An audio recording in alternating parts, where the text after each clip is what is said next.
Wherever you are, welcome to my channel. My name is Johanna and I'm here to talk about books. I don't know what it is about autumn, but I feel like it is just the perfect time to read books that really get you in a seasonal mood.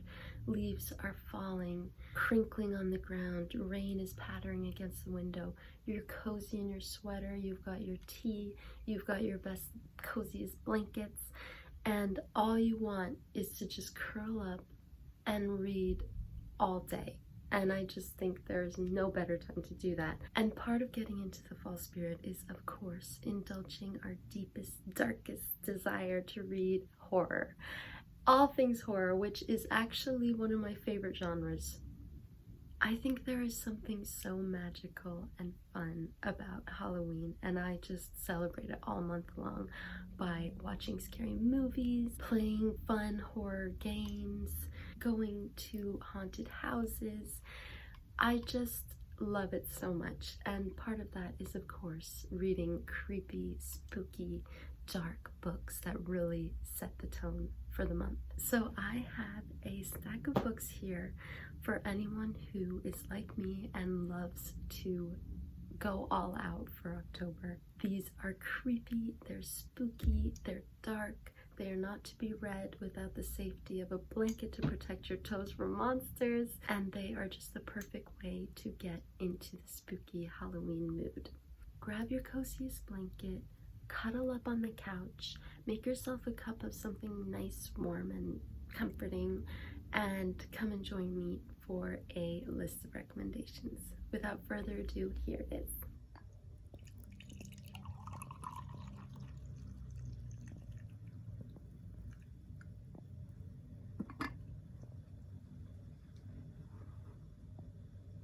These aren't in any particular order, so don't be freaked out thinking that this first one is like the tamest of the bunch.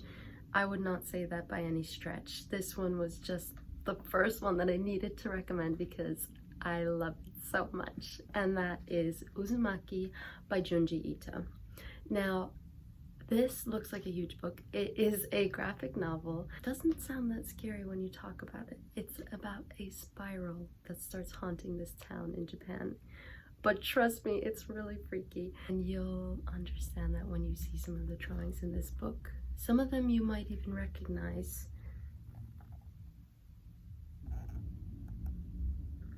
And this book has such a special place in my heart because last year was when I really got into reading seasonal books, and this one was one of the first ones I read, and it just hit the nail on the head. It was so creepy. The art is amazing, and it was just such a perfect journey into reading creepy, scary books during October. So I highly recommend. Obviously it's really big, but it's a graphic novel, so it didn't take me long, and it is so worth it. Also, a fun feature of the book is because it's a translated work, you read it from right to left rather than left to right, and yeah, it's just an interesting feature of it.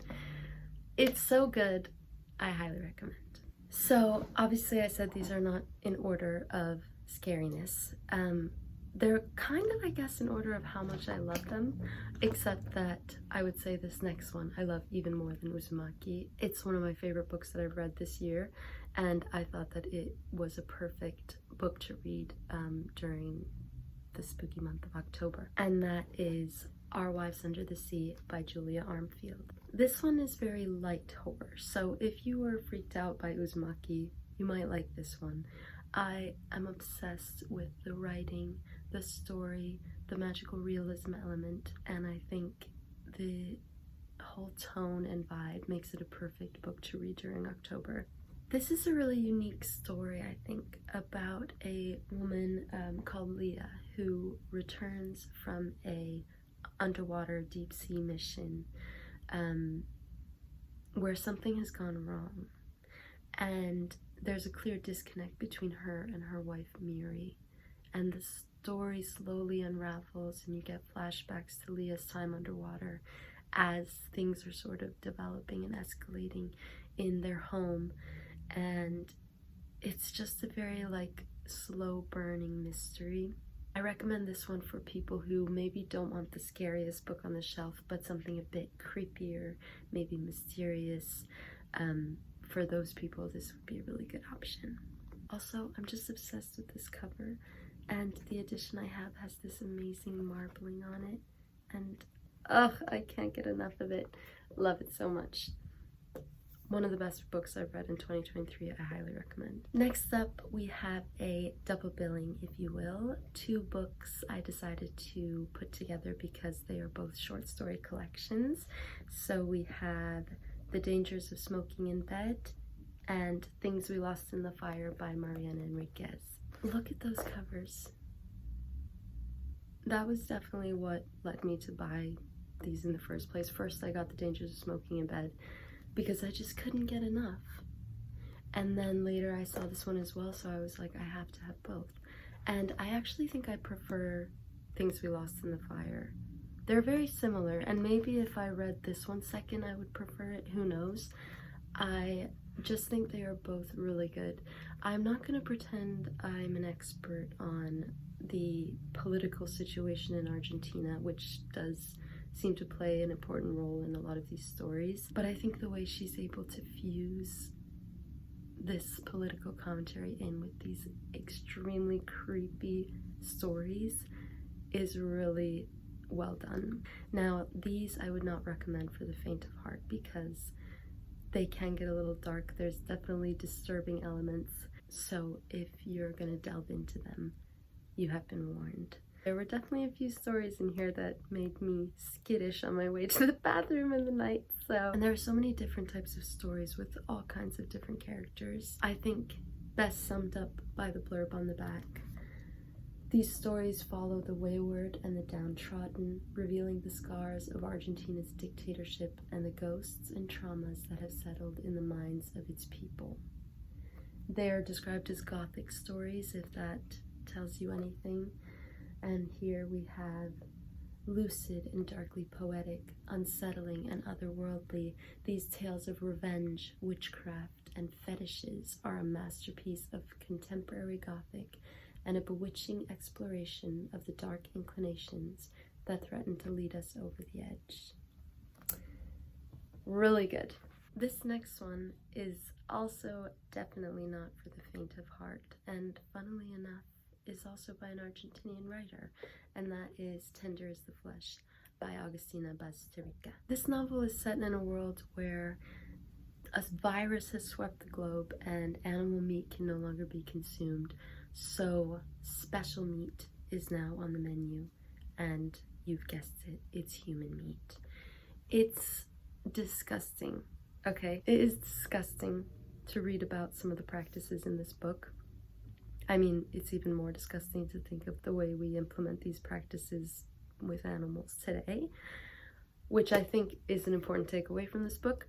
But all that aside, it is a good one to read if you want to be freaked out and creeped out this October. But again, if you get squeamish, queasy, you might want to steer clear. I did say these were kind of in order of how much I liked them. This one is last on my list, but I included it anyway because I really did enjoy it, and it is The Hollow Places by T. Kingfisher. I feel like T. Kingfisher is on every list, but my issue is I feel like they're not scary enough. They're like way too comedic. I know that's kind of like what she's trying to go for. That's just not usually the horror that I look for. But this one, even though I feel like it didn't get scary until like the very end, I did like when it got scary. Like, it was really creepy. I liked some of the images. I still think about them sometimes, and for that reason I was like, I'm gonna include it. This one I think is good for people who, again, don't want to be super freaked out and maybe want more of a fun, light horror read. Along with Uzumaki, this is one that I read last year during October and was sort of pivotal in getting me into this like seasonal reading mindset. So for that reason, it also holds a special place in my heart, which is why I wanted to include it. This one follows a newly divorced woman who discovers this portal to another world in a wall, and it's a very like creepy world behind that wall with some very creepy beings in it. So that's pretty much the gist, and if you're interested in that, and if you like the cover as much as I do, then this might be one that you want to pick up this October. I was just going around picking books off from my shelves, and this one caught my eye. Scary Stories to Tell in the Dark. It's such a classic. I mean, I just had to include it because I feel like this is one of the things that made me love horror so much when I was young. I read these stories and I was so freaked out by the pictures. Are you joking? I'm sure you already know it. If you don't know this one, then you should definitely read it this October. Read it to your friends, read it to your pet, and just indulge in the creepiness that is this iconic book. That concludes my list of spooky, creepy, disturbing, dark books to read this October in preparation for Halloween. I know that was kind of a short list. Let's call it a quality over quantity list. But I have more lists where that came from. I plan to talk about cozy fall books to read for those who are just not interested in the horror scene, which is fine. I don't relate, but totally understandable. I also have my own to be read list for fall and winter books as well. Like I said, I get really into planning my books, and I'm gonna bring you along for the ride. So if you like what you saw in this video, don't forget to like and subscribe. I would love to hear in the comments if you plan to read any of these books, if you've read any of them already and what you thought. Yeah, let's go on this reading journey together. Have an amazing spooky season, and I'll see you again soon. Thanks. Bye.